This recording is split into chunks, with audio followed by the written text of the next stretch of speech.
Чтобы узнать, как в домашних условиях сделать дешевые деревянные башмаки-кломпы, совсем не обязательно ехать в Нидерланды. Нужно просто запастись свежим поленом из тополя, ну и терпение минут на 10. Да, знание английского тоже не помешает. Но если такового нет, просто следите за руками мастера. А мастер-класс дает хозяин Клок-Барн, что в Ковс-Харборе, Австралия. Вот сюда как раз-то и стоит приехать, чтобы и нагреться, и накупаться, и бананов наесться. Ведь Ковс-Харбор по праву считается банановой столицей штата. Приятных и полезных впечатлений, друзья! Fresh block like this one here. In the good old days, the old clog maker would start by chopping a rough shape with an axe until he had something that looked a bit like that. Then once he had that rough shape, he'd then work his way around the block with what's known as a hook blade to get it to a smoothed off shape and to sand up. Now a hook blade is one of these. This multiplies your strength by about 5 times by the actual length of the blade. He'd hook that under there and he'd then start to work his way around the block until he got exactly what he required on the outside. Now you can see that I can work away at that very easily. That's because of the moisture that's in that timber. It's almost like rubber or tape. You can see it's really pliable and still green. When it dries out completely, it's just going to break if it is. See there, it just gets brittle. It gets to the stage that you have to throw the timber away. Now, I won't sit and wield this one here for the next hour or so, which it normally take to get the outside shape cut. Use my trusty machine in the corner here. This one will do the outside shape of the shoe. Takes about 1.5 minutes to cut that, compared to about an hour or so working with the blade. So we'll set this up and we'll start to get underway. Now both these machines that we have here in the barn, they were made about 1942. Before these were made, it was all done completely by hand. To make a pair by hand, you're looking at about 5 hours work. These are a bit quicker than that. These can make a pair of shoes in around about 5 minutes. So they're a bit quicker than doing it by hand. How the machine actually works, we have a template on the back which is shaped the same as the outside shape of a clog or a shoe. That template and our block of timber will both spin together, and hopefully, all going well, we end up with an identical shape, the same as that template sitting there in about 1.5 minutes time. This shoe we're doing this afternoon is a size 21 right, and that's for a child around about 9 or 10 years old. We'll fit into a size 21. If anyone's brave enough later on, there's yellow ones at the back of the room over there.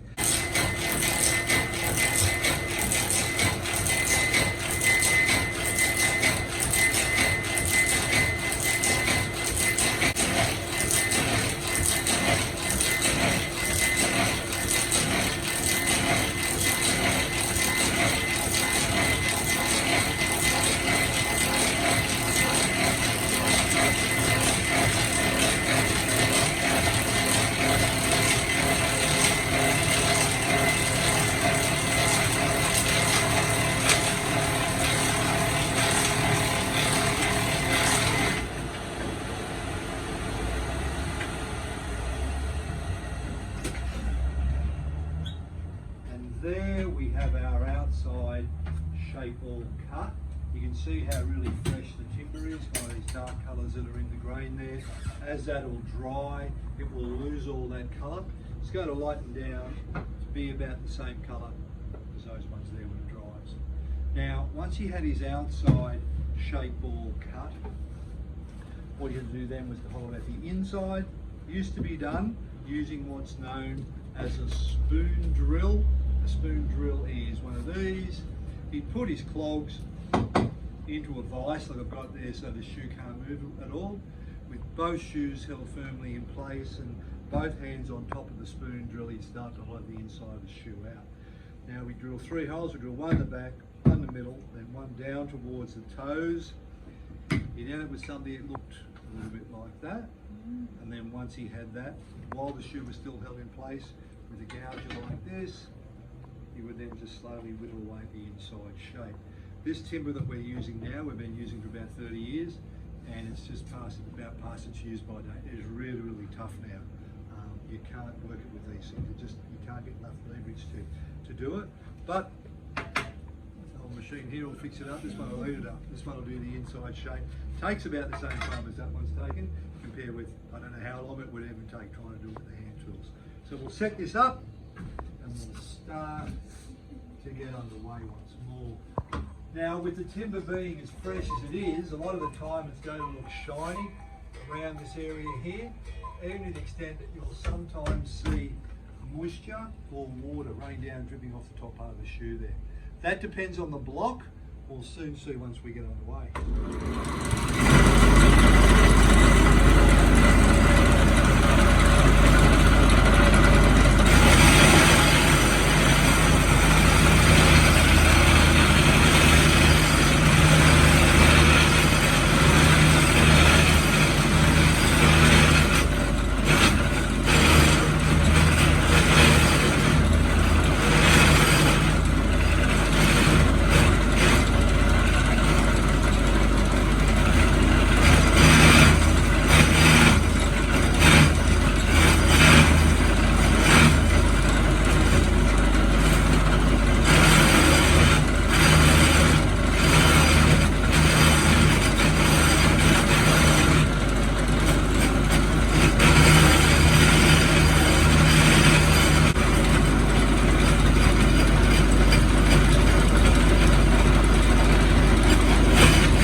Inside shape all cut.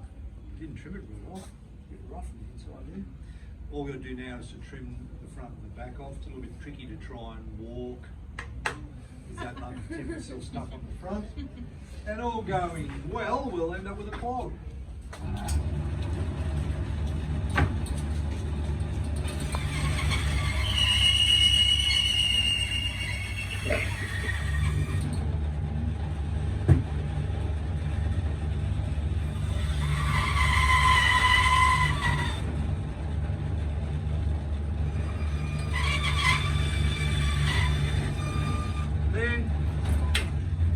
Just go back to the old hook blade just to trim the final pieces up.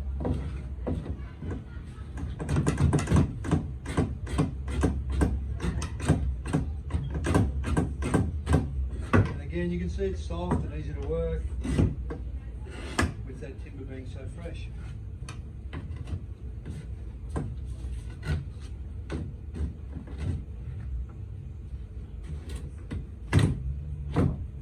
There we have our cloth. This will be left now for about a week for all the moisture to come out of the timber. Once it dries completely, it's going to weigh and look about the same as this one here. So if you come on a minute, you'll feel this one is very light. It's also very dry. Compare the ones that's done. It's heavy. It's quite cold and damp as well. If I hold it up in the light, you can see light right through the grain there. And then once it dries out, see through there at all, so that really is a big difference between the two. Come down and have a look at those. Once you've done that, if you're brave enough, you can go for a walk around the yellow ones at the back of the room down there. They're not as bad as they look. I'll guarantee the first 100 miles are the worst. So pick them up, feel the difference between those. If you do go for a walk around the yellow ones, do make sure they are very loose, so they just slide right off. That was really important. Also, we have our model village at the rear of the building. If you haven't been out through there, please feel free to do so. Also, we always give away our demonstration clog. We always give it away to the people who travel the furthest to come and see us make a shoe. Big run for you?